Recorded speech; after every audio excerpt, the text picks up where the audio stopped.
Praise the Lord. Faith വോയിസിലേക്ക് എല്ലാവരെയും ഞങ്ങൾ സ്വാഗതം ചെയ്യുന്നു. വിശുദ്ധ ഗ്രന്ഥം തുറക്കപ്പെട്ടു. സുഭാഷിതങ്ങളുടെ പുസ്തകം 16-ാം അധ്യായം 1-ാം തിരുവചനം ഇങ്ങനെ വെളിപ്പെടുത്തുന്നു: മനുഷ്യൻ പദ്ധതികൾ വിഭാവനം ചെയ്യുന്നു, അന്തിമമായ തീരുമാനം കർത്താവിൻ്റെതത്രേ.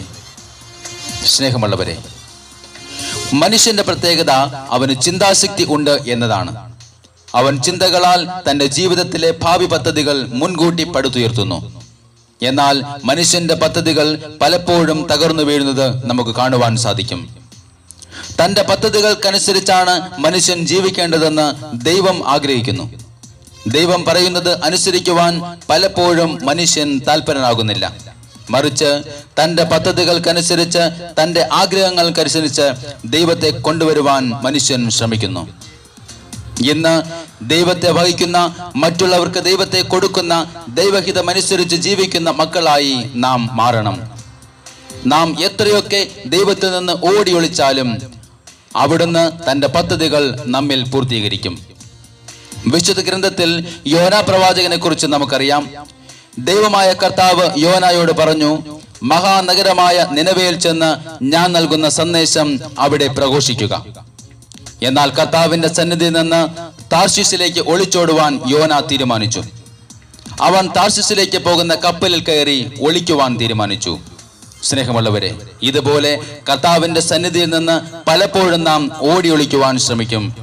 എന്നാൽ ഓർക്കുക, കർത്താവിന്റെ കണ്ണുകൾ 1000 സൂര്യനേക്കാൾ ശോഭയുള്ളതാണ്. പ്രഭാഷകന്റെ പുസ്തകം വിളിച്ചു പറയുന്നു, മനുഷ്യന്റെ പ്രവൃത്തികൾ അവിടുന്ന് കാണുന്നു, അവിടുത്തെ ദൃഷ്ടിയിൽ നിന്ന് ഒന്നും മറഞ്ഞിരിക്കുകയില്ല. എന്നാൽ ഇവിടെ യോനായുടെ പ്രവൃത്തികൾ നിമിത്തം കർത്താവ് കടലിലേക്ക് കൊടുങ്കാറ്റയക്കുകയും കപ്പൽ കടൽക്ഷോഭത്തിൽ ഇളകിമറിയുകയും ചെയ്തു. യോന നിമിത്തമാണ് ഇത് സംഭവിച്ചെന്നറിഞ്ഞ കപ്പൽ യാത്രക്കാർ യോനായുടെ നിർദ്ദേശപ്രകാരം അവനെ കടലിലേക്ക് എറിഞ്ഞു. എന്നാൽ യോനായെ വിഴുങ്ങുവാൻ ദൈവം ഒരു വലിയ മത്സ്യത്തെ നിയോഗിച്ചു. യോന മത്സ്യത്തിന്റെ ഉദരത്തിൽ 3 രാവും പകലും പ്രാർത്ഥനയോടെ ദൈവത്തെ സ്തുതിച്ചു. കർത്താവിന്റെ പദ്ധതി പ്രകാരം മത്സ്യം യോനായെ കരയിൽ ശ്രദ്ധിച്ചു. കർത്താവിന്റെ പദ്ധതി പ്രകാരം യോന നിനവയിൽ എത്തി ഇങ്ങനെ വിളിച്ചു പറഞ്ഞു: 40 ദിവസം കഴിയുമ്പോൾ നിനവെ നശിപ്പിക്കപ്പെടും. ഇത് ശ്രവിച്ച നിനവെ നിവാസികൾ തങ്ങളുടെ അകൃത്യത്തിൽ നിന്നും പിന്മാറി. സ്നേഹമുള്ളവരെ, നാം നമ്മുടെ ജീവിതത്തിൽ ദൈവിക ഹിതം മാറ്റി നിർത്താതെ ദൈവത്തോട് ചേർന്ന് നമ്മുടെ ആഗ്രഹങ്ങൾ നൽകുമ്പോൾ നമ്മുടെ ജീവിതം അനുഗ്രഹപ്രദമാകും.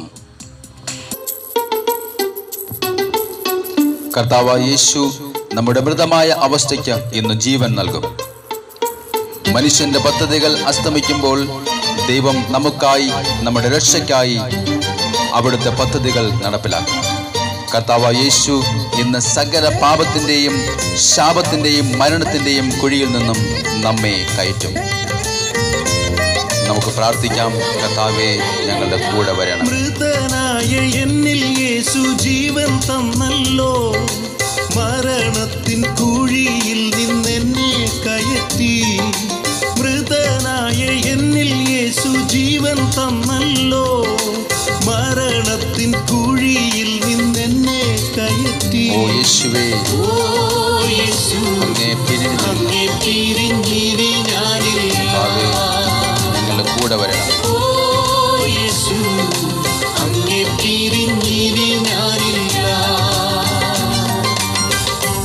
ഇന്ന് നമ്മുടെ ജീവിതം അസ്തമിച്ചു എന്ന് തോന്നുന്ന അവസ്ഥയിലും, നമുക്ക് സഹായത്തിനായി ആരുമില്ല എന്ന വേദനകളുടെ യാമത്തിലും കർത്താവായ യേശു അവസാന യാമങ്ങളിൽ ഇറങ്ങി വന്ന് നമ്മെ സഹായിക്കും.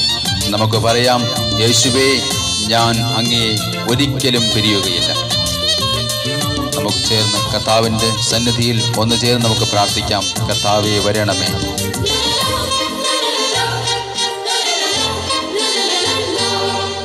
അസ്തമയ സമയത്തു യേശു വന്നിടും, 4-മത്തെ യാമത്തിലും യേശു വന്നിടും.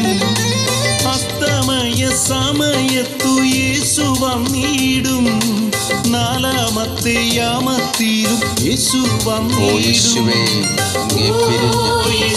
ഇനി ഞങ്ങളില്ല കർത്താവേ, പിരിഞ്ഞിരി ഞാനില്ല. അങ്ങേ പിരിഞ്ഞിരി ഞാനില്ല. കർത്താവായ യേശു നമുക്ക് എന്നും കൂട്ടായി നമ്മുടെ കൂടെയുണ്ട്. അവിടുന്ന് നല്ലവനാണ്. അവിടുത്തെ സ്നേഹം ശാശ്വതമാണ്. കർത്താവ് നമ്മുടെ രക്ഷയുടെ പരിചയാണ്. അവിടുന്ന് ഇന്ന് നമ്മെ സഹായിക്കും. നമുക്ക് പറയാം, കർത്താവേ, അങ്ങേ പിരിഞ്ഞ് ഞങ്ങളില്ല, ഞങ്ങളുടെ കൂടെ അങ്ങ് വരണമേ കർത്താവേ. എന്റെ യേശു എനിക്കെന്നും എത്ര നല്ലവൻ, എന്റെ കർത്താവ് എന്റെ കൂടെ എന്നും വന്നിടും. ആമേൻ.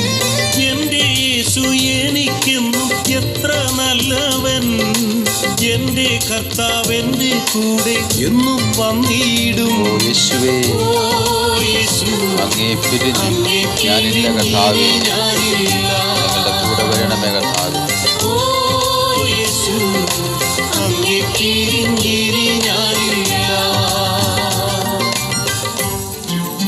ഇന്ന് നമ്മുടെ ജീവിതം കൂരിരുട്ടിന്റെ മേഖലയിൽ ആയിരുന്നാലും, സമുദ്രത്തിലൂടെ നാം നടന്നു നീങ്ങിയാലും, നാം വീഴാതെ നമ്മെ താങ്ങി രക്ഷിക്കുവാൻ കർത്താവിന്റെ കരം നമ്മുടെ കൂടെ ഉണ്ടായിരിക്കും. അവിടുന്ന് നമ്മെ ഇന്ന് വഹിക്കും. നമുക്ക് കർത്താവിന് ഹല്ലേലൂയ പാടി നമുക്ക് അവിടുത്തെ ആരാധിക്കാം.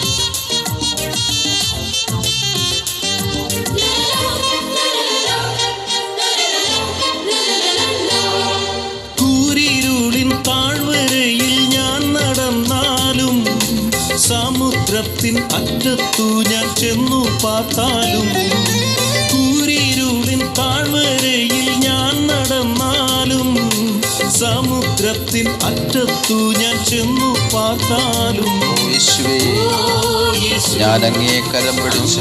കരം എന്നെ പിടിക്കും. Oh Jesus, hallelujah. യേശു അങ്ങേക്കരം എന്നെ പിടിക്കും. ഹല്ലേലൂയ കർത്താവേ. Hallelujah, hallelujah, hallelujah, hallelujah, hallelujah, hallelujah, hallelujah, hallelujah,